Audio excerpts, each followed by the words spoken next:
Hey my tech friends, thanks for stopping by. Please like and subscribe if you haven't already.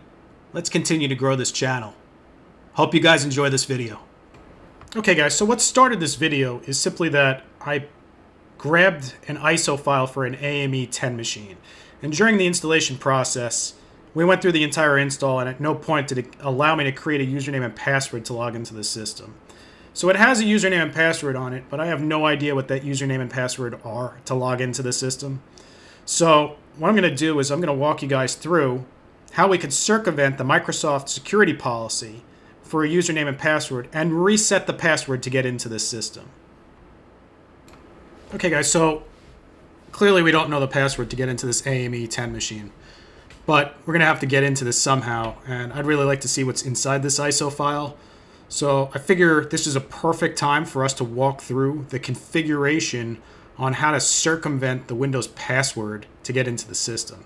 Now the first thing you're going to need is an ISO disk for a Windows 10 system. So it could be anything. It could be 21H2, it could be 20H2, it could be 22H2. It doesn't make any difference. And you need to burn that either to a disk or a DVD or throw that on a USB drive. I would use Rufus to do that. If you don't know how to do that, I'll throw together a video at some point. Just edit in the comments. I can make that real quick for you guys. But what we need to do is we need to circumvent the password policy on this system to get into it. And we don't know what the password, we don't even know what the username is for this system. But something very important to keep in mind when you look at these systems is down here with the ease of access. And the reason why is because this ease of access is technically a security hole in the operating system. So what we're going to do is we're going to reboot this system, and we're going to boot it off of the ISO file that's currently in the system into the Windows 10 recovery location. Now, before we start this procedure, generally speaking, in a typical Windows desktop configuration, not something that's running on VMware, usually what you'll do is you'll hold the left shift key and then you'll go down here and you'll choose to restart the computer, and it'll restart the computer into the advanced recovery mode. Now, since we're in VMware, it's a little different.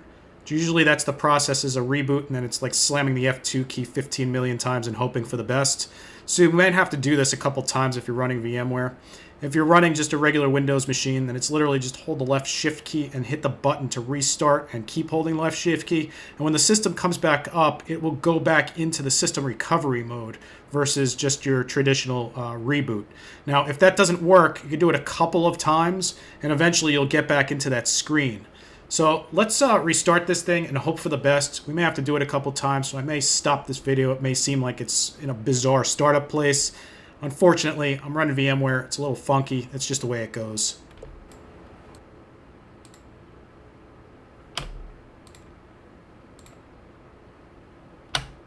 Okay, sweet. That worked. So what we're going to do is we're going to click on the troubleshoot.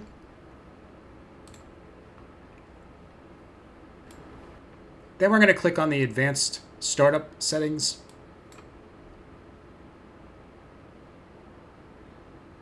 Okay, so for this particular system, it appears that we don't have the option, right? So typically you would hit the troubleshoot button, and then you'd hit the advanced startup settings, and then you'd click the change to actually do the re-image of the system or to fix the image, but you'd do a cancel and you'd circumvent the security.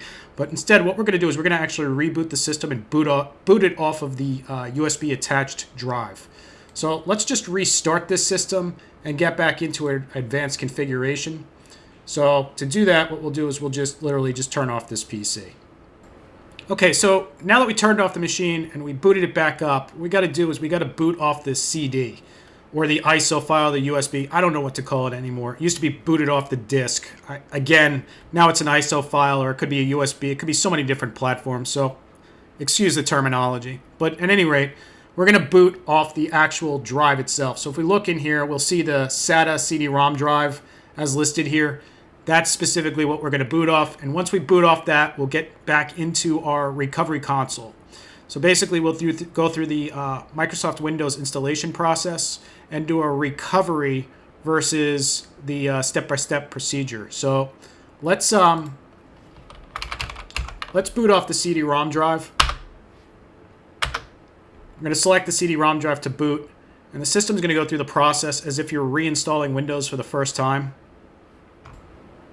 So we get to the splash screen here where we're going to see the Windows operating system. We're going to choose Next.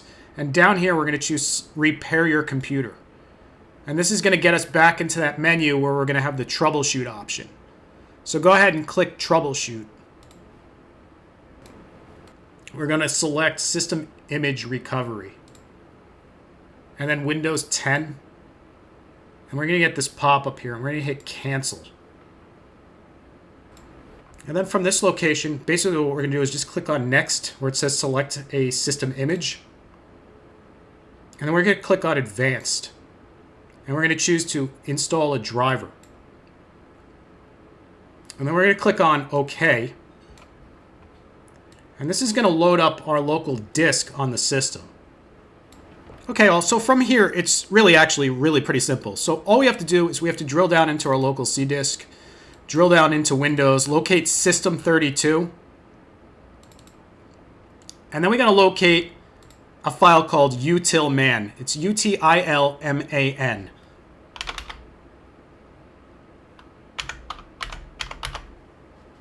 And there it is. So we found utilman. And what we have to do is we have to rename this file to utilman2. Now, it's not going to show that it changed, and there's really no way to refresh this. We would have to leave and come back in, so let's do that real quick. So we'll just hit cancel. We'll go back in again, C drive. We'll go to Windows System32. And then we'll locate utilman. So there's utilman2. That's what we were just renamed. Now what we're going to do is we're going to locate cmd.exe. So we'll just type in cmd, and there it is. What we're going to do is we're going to rename this to utilman.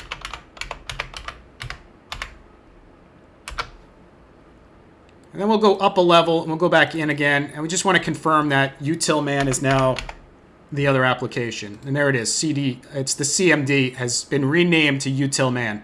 So at this point, we just cancel out of everything. Go back, cancel, and then hit cancel. And when we get back to this main screen, what we're going to do is we're going to click on the Continue to Windows 10. So that way we can continue to the Windows 10 operating system.